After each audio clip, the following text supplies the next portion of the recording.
Assalamualaikum warahmatullahi wabarakatuh. Alhamdulillahirabbil alamin. Allahumma shalli ala sayyidina Muhammad wa ala ali sayyidina Muhammad. Apa kabar anak-anakku sekalian? Mudah-mudahan kalian senantiasa dalam lindungan Allah Subhanahu wa taala, dan mudah-mudahan Allah Subhanahu wa taala senantiasa menjaga kesehatan kita semua sehingga kita dan seluruh keluarga kita terhindar dari banyaknya musibah yang terjadi pada saat ini. Amin amin ya rabbal alamin. Pada kesempatan kali ini Mister akan menjelaskan tentang pelajaran akidah akhlak masuk ke dalam bab 2, yaitu tentang Asmaul Husna. Apa sih itu Asmaul Husna? Asmaul Husna adalah nama-nama Allah yang baik ataupun indah. Asma yaitu artinya nama, dan husna itu artinya yang baik dan indah. Jadi Asmaul Husna adalah nama-nama Allah yang baik dan indah. Lalu berapa sih jumlah Asmaul Husna yang terdapat dalam Al-Quran dan yang sering kita baca pada pagi hari sebelum kita masuk ke dalam kelas? Jumlah Asmaul Husna itu terdapat 99. Akan tetapi pada kesempatan ini Mister tidak akan membahas semuanya, karena kalau Mister bahas semuanya tentu waktunya tidak akan cukup. Maka dari itu pada kesempatan ini Mister akan membahas 4 saja Asmaul Husna, yaitu yang pertama Al-Azim, yang kedua Al-Kabir, yang ketiga Al-Karim, dan yang keempat adalah Al-Malik. Oke, kita masuk pada materi yang pertama, yaitu Al-Azim. Al-Azim artinya Maha Agung. Bukti bahwa Allah Maha Agung itu tertulis di dalam Al-Quran surah Al-Baqarah ayat 225 yang berbunyi, A'udzubillahi minasyaitonirrajim, Bismillahirrahmanirrahim, wa huwal aliyyul azim, yang artinya dan dia maha tinggi dan maha besar. Jadi tidak ada makhluk di dunia ini, tidak ada benda di dunia ini yang lebih agung selain Allah Subhanahu wa ta'ala. Allah adalah Tuhan yang maha agung, Allah adalah Tuhan yang maha merajai di dunia ini. Dia adalah Raja yang maha agung, yaitu Allah Subhanahu wa ta'ala.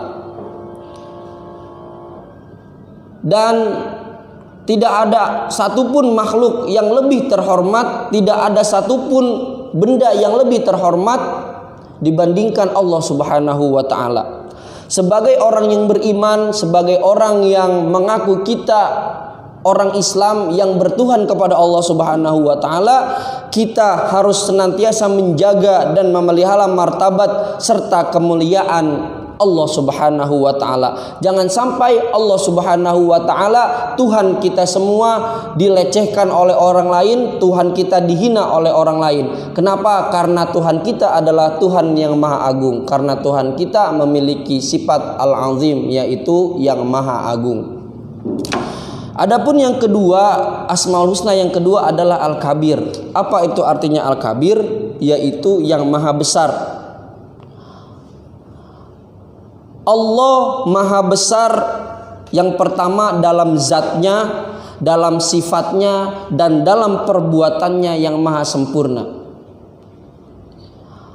Kita sebagai makhluk ciptaan Allah Subhanahu wa ta'ala, jangan sekali-kali merasa besar, jangan sekali-kali merasa sombong, karena kita adalah makhluk yang kecil di mata Allah Subhanahu wa ta'ala.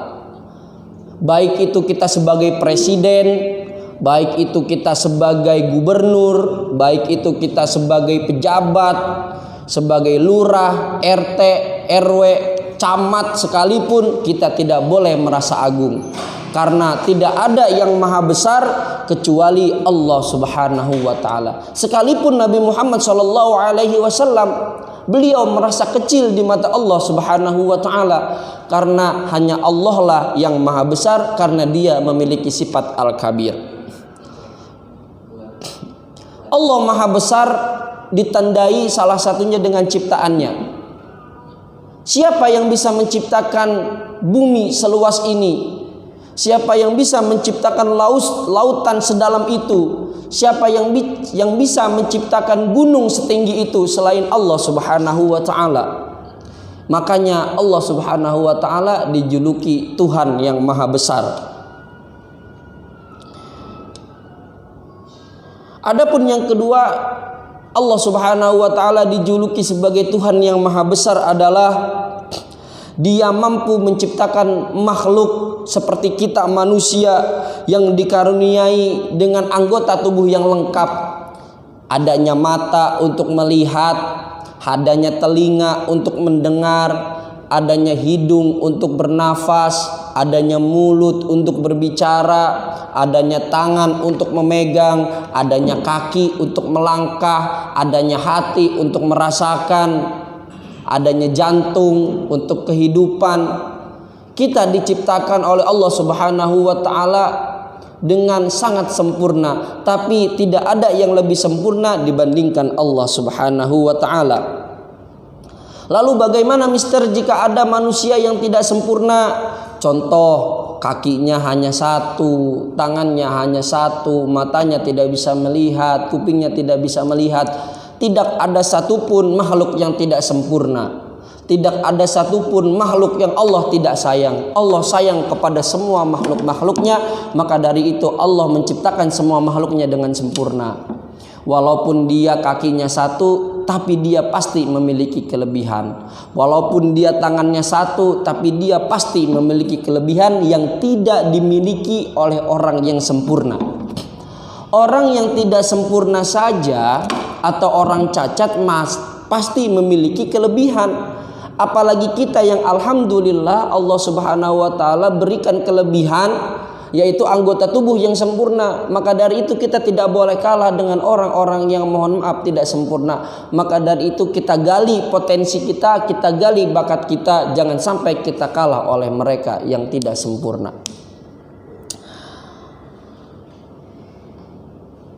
Adapun yang ketiga adalah Allah Al-Karim, yaitu Allah yang maha mulia.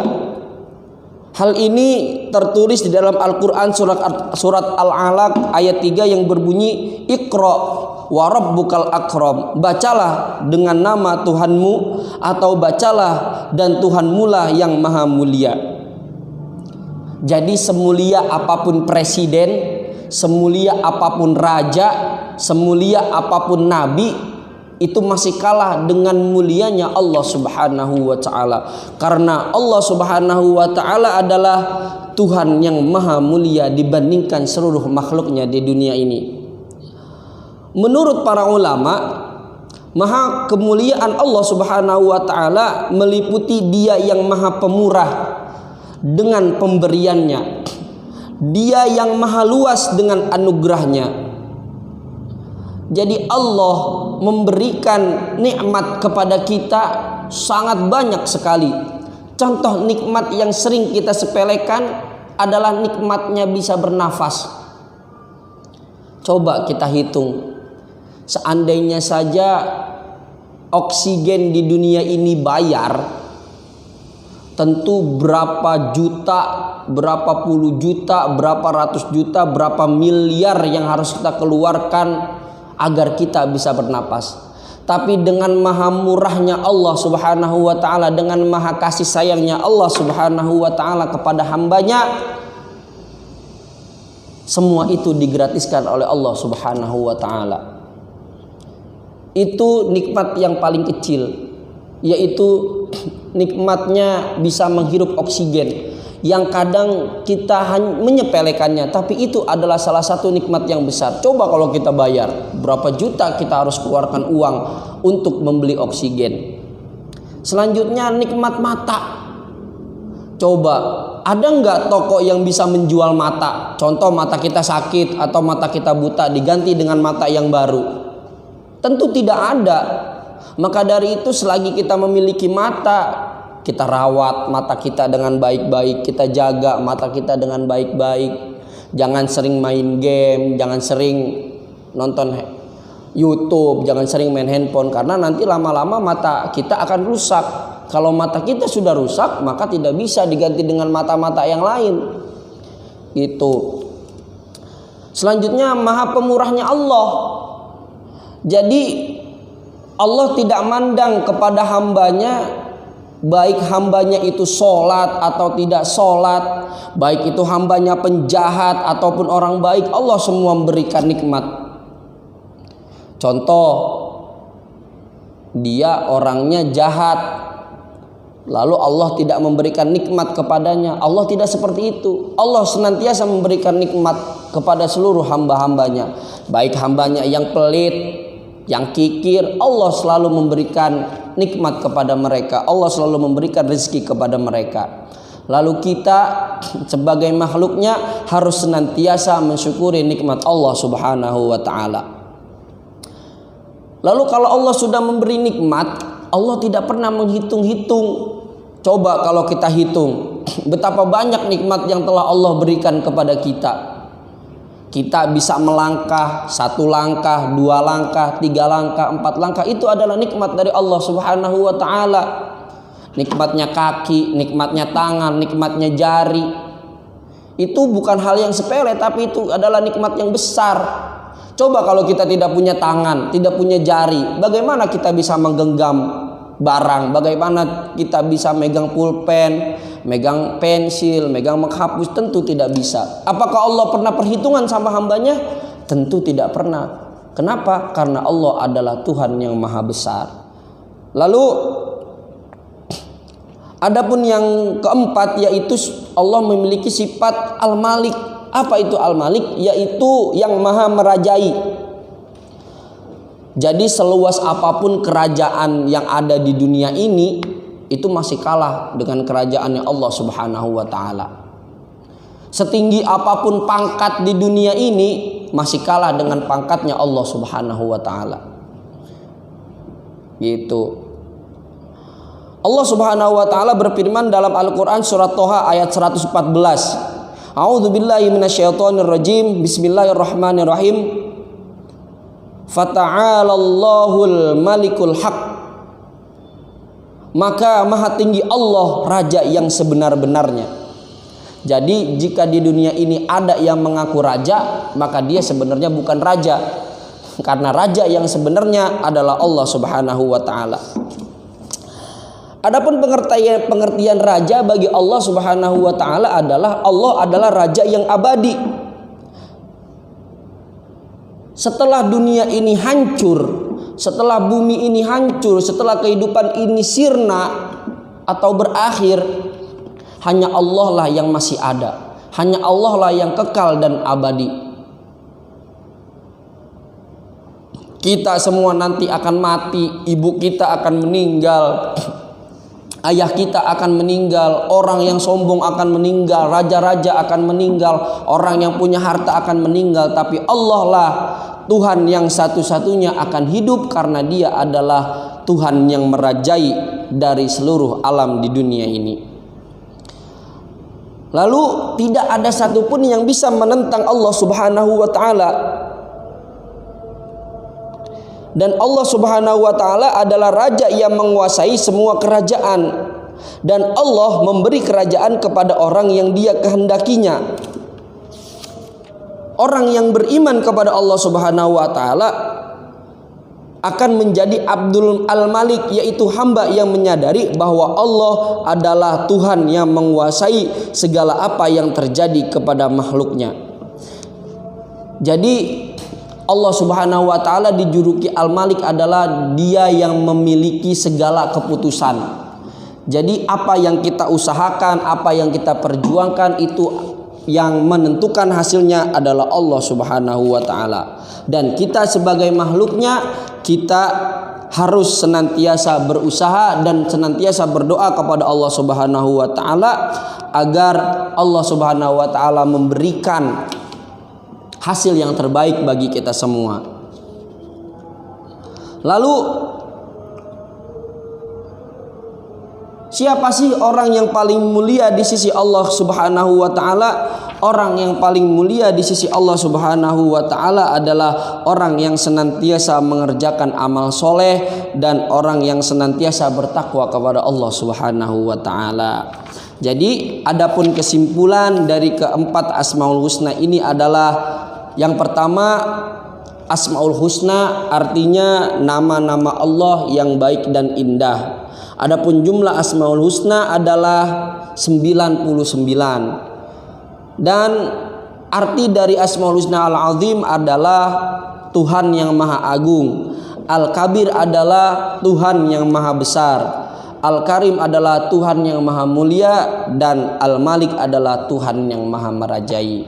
Jadi kita harus sadar bahwa tidak ada Tuhan yang Maha Agung selain Allah Subhanahu wa taala. Yang kedua, kita sebagai makhluk harus merasa kecil di mata Allah Subhanahu wa taala. Kita tidak boleh sekali-kali sombong kepada Allah Subhanahu wa taala. Kita tidak boleh sekali-kali sombong kepada sesama makhluk, karena sesama makhluk kita semua sama. Kita semua adalah hambanya Allah Subhanahu wa taala. Maka dari itu kita tidak boleh sombong, karena yang boleh sombong adalah Allah Subhanahu wa taala, karena Allah adalah Tuhan yang Maha Besar, yaitu Al-Kabir. Lalu kita di dunia ini adalah makhluk yang hina. Kita di dunia ini adalah makhluk yang tidak sempurna. Kita di dunia ini adalah makhluk yang tidak mulia, karena yang Maha Mulia hanyalah Allah Subhanahu wa taala. Lalu yang keempat adalah Al-Malik, Tuhan yang Maha Merajai. Jadi kalau kita mengaku raja, ada yang lebih raja dibandingkan kita, yaitu Allah Subhanahu wa taala. Orang tersebut jadi raja karena dia diberikan kekuasaan oleh Allah Subhanahu wa taala. Maka kalau kita jadi pemimpin, kalau kita jadi raja, janganlah sekali-kali sombong, karena ada raja yang maha besar, yaitu Allah Subhanahu wa taala. Karena Allah Subhanahu wa taala memiliki sifat yang bernama Al-Malik. Mungkin ini saja yang dapat Mister sampaikan pada kesempatan kali ini. Mudah-mudahan kita semua bisa mengamalkan apa yang sudah Mister terangkan, dan mudah-mudahan kita semua senantiasa menjadi hamba Allah Subhanahu wa taala yang senantiasa beribadah kepadanya, bertakwa kepadanya, dan menjauhi segala seluruh yang dilarang oleh Allah Subhanahu wa taala. Mudah-mudahan kita semua dijadikan anak yang soleh dan solehah, berguna bagi nusa bangsa dan agama, dan mudah-mudahan kita semua memperoleh ilmu yang bermanfaat dari dunia hingga akhirat, dan kita senantiasa berdoa kepada Allah Subhanahu wa taala, mudah-mudahan seluruh cobaan yang diterima atau cobaan yang tengah kita hadapi ini segera berlalu dan kita ditabahkan atas segala cobaan ini. Amin amin ya rabbal alamin. Demikian yang dapat saya sampaikan, kurang lebihnya mohon maaf. Assalamualaikum warahmatullahi wabarakatuh.